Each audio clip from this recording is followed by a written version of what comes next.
इस्राएली फौज का बड़ा जमीनी हमला, गजा पर कयामत टूट पड़ी। नस्लकुशी के लिए फास्फोर्स बम्स का इस्तेमाल, बिजली इंटरनेट सब बंद। अक़वाम मुत्तहिदा का भी हमले से राब्ता मुनक़ता। इसराइल की ज़ेर ज़मीन 150 अहदाफ को निशाना बनाने की तस्दीक। सेहूनी फौज और जंगजुओं में झड़पें, हमास का इसराइली हमला पसपा करने का दावा।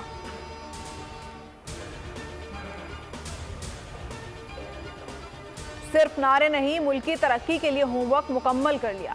सरबराह इस्तेहकाम पाकिस्तान पार्टी जहांगीर तरीन का खिताब। पाकिस्तान तहरीक इंसाफ पर कड़ी तनकीद, बोले पीटीआई उन हाथों में चली गई जिनके दिल में मुल्क का दर्द नहीं था। अलीम खान बोले, जहांगीर तरीन और मैंने मुल्क में बादशाहत के खिलाफ खड़े होने का फैसला किया। और आईसीसी वर्ल्ड कप में ऑस्ट्रेलिया ने न्यूजीलैंड को 5 रन से शिकस्त दे दी। ऑस्ट्रेलिया के 389 रन के हदफ के ताक़ुब में कीवीज 383 रन बना सके। रचिन रविंद्रा के 116 रन की शानदार इनिंग्स, टेरल मिचेल ने 54 रन बनाए।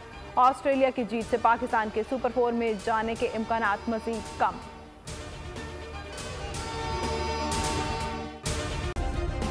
सब्सक्राइब करें और बेल दबाएं ताकि कोई खबर रह न जाए।